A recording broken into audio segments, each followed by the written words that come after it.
define backpack journalism as one properly trained journalist using one camera to tell a character-driven story. Part of what defines the whole genre now is the fact that you actually can put all of this stuff into your backpack. When I went out and shot this piece in Afghanistan, for example, with the 24th Marine Expeditionary Unit, I had all of the gear that I needed on my back in a backpack that I carried into the field with the Marines. I had a small handheld digital camera. I had sound equipment, including radio mics, and I had a computer that I used to download the material that I generated in the field. And so in the field, I could actually check the material that I shot and start to put together the piece for now on PBS.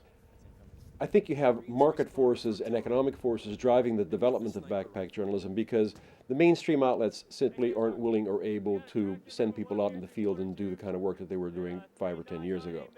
In the conventional model, you would need a camera person, you would need a sound person, a correspondent, and a producer.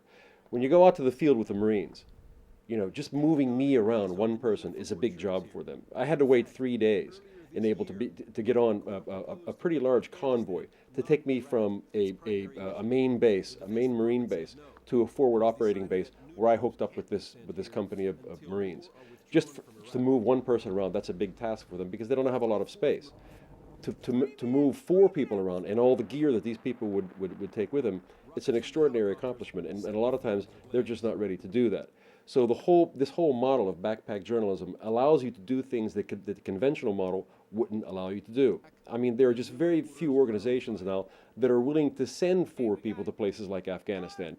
I go by myself. I pitch the story by myself.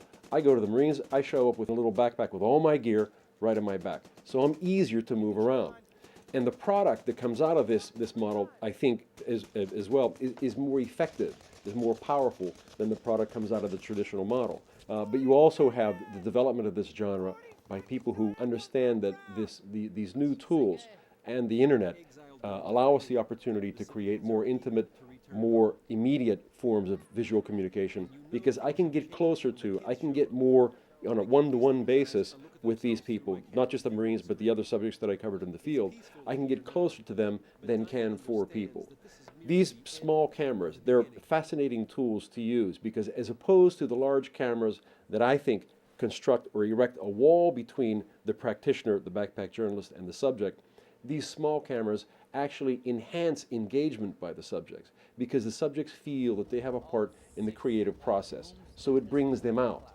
It brings them out, and they become engaged and invested in the outcome of the piece. When you're out on the field with soldiers, there's a tendency, one can have the tendency to kind of direct events, and you really have to resist that whole idea of directing events.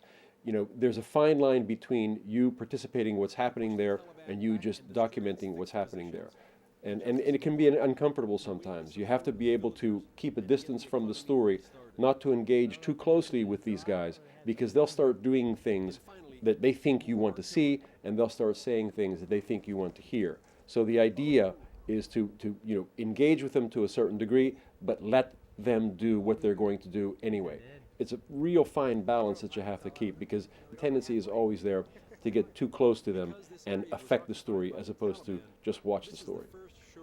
Conventional media, one can make a very, very compelling argument to support the contention that conventional media, the mainstream media, have failed Americans and America on so many levels. I mean, look, there's a lot of good journalism being done by conventional media. No one will deny that, and I certainly won't deny that. But I think there's a wide gap left by the conventional media in terms of what we could be learning about the world around us and about America's role in the world. And this is where backpack journalism is stepping in to fill that void. This really is democratization of the field of communication. And I think the more independent voices we have out there, the better it's going to be for everyone involved.